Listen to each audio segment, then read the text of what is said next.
Alright, let's be real for a second. If Naruto Uzumaki and Sasuke Uchiha ever had to fight the evil variants from the Invincible universe, this would genuinely be one of the craziest crossover battles in anime and comic history. Because this matchup is basically broken anime hacks versus pure superhero brutality. And trust me, both sides are absolutely terrifying. Now, first of all, let's talk about the Invincible variants. These guys are not normal superheroes. Viltrumites are basically built to dominate planets. They fly across space, destroy civilization, fight for days without getting tired. And some variants of Invincible are way more dangerous than the normal Mark Grayson we see at the start of the series. Some of them conquered their universes. Some became more ruthless than Omni himself. And the scary part is, Viltrumites love close combat. They don't care about flashy techniques. They just rush at you at insane speed and start throwing punches powerful enough to destroy entire cities. So at first glance, Naruto and Sasuke look completely outmatched physically. But then you remember something important. Naruto and Sasuke are not regular fighters, especially at their peak.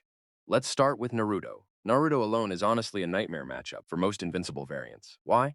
Because Naruto's fighting style is incredibly annoying to deal with. The second the battle starts, he's making hundreds or even thousands of shadow. Clone. Now imagine being a Viltrumite trying to fight seriously, while thousands of Narutos are flying at you from every direction. That alone would already create chaos. And then there's Race and Shuriken. People forget this attack doesn't just explode normally. It attacks on a microscopic level and damages the body internally. That could actually be dangerous even for Viltrumites, because their main strength, physical durability. Then we have Six Paths Naruto. At this point, Naruto becomes ridiculously powerful. His speed, reactions, and chakra reserves become insane. And if we include Baryon mode, that changes everything again. Because Baryon mode Naruto doesn't just hit harder. He literally drains the opponent's life force through contact. Now think about how dangerous that is against Viltrumites specifically. These guys want physical fights. That's their entire thing. But, as against Baryon mode Naruto, every punch they throw could slowly weaken them instead. That's honestly a terrible matchup for them.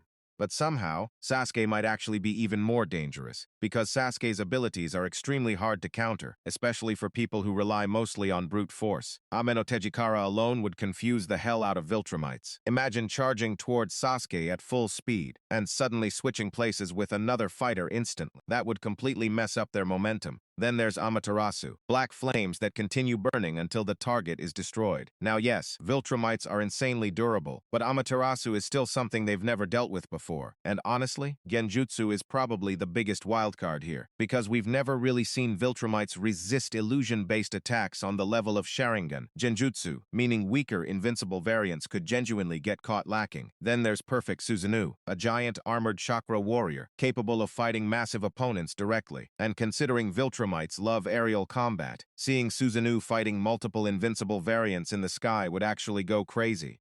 Now here's the biggest problem for Naruto and Sasuke. Raw physical power, because high-tier Viltrumites are absolutely ridiculous physically. Some variants are strong enough to destroy civilizations almost casually, and unlike Naruto villains, Viltrumites don't really waste time talking. They immediately go for lethal attacks. That's dangerous, especially if Naruto and Sasuke get overwhelmed by numbers, because one Viltrumite is already a huge threat. Now imagine dozens of them attacking together. That becomes a serious stamina problem. Even Naruto and Sasuke can't fight forever, and if the strongest Invincible variants are involved, things become even worse. Variants comparable to endgame comic Invincible or Thrag-level fighters could potentially overpower Susanoo through sheer force, and if Naruto or Sasuke lose concentration for even a moment, they could get blitzed. Now the biggest debate in this matchup is speed scaling, because depending on how you scale Naruto characters, this fight changes completely. If Naruto and Sasuke are truly faster than light-level fighters, then they can absolutely react to Viltrumites and compete properly. But if Viltrumites are significantly faster overall, then Naruto and Sasuke could struggle badly in direct combat. And honestly, that's why this debate is so popular online, because both universes scale insanely high in different ways. Naruto characters rely more on abilities, strategy, and hacks. Viltrumites rely on overwhelming physical dominance and endurance. Now personally, I think Naruto and Sasuke beat most Invincible variants together. Their teamwork is just too good. Naruto overwhelms the battlefield. Sasuke controls the battlefield, and together they create constant pressure. But against the entire Viltrumite empire, I think they eventually lose. Not because they're weak, but because endless waves of planet-level fighters slowly wear them down over time. Still though, this fight would look absolutely insane animated. Imagine hundreds of evil Invincibles flying through the sky, while Naruto creates thousands of clones across the battlefield, and Sasuke teleports around with the Rinnegan, while giant Susanoo slashes through the air. That would genuinely feel like an endgame crossover movie. And honestly, I'd pay to watch that immediately.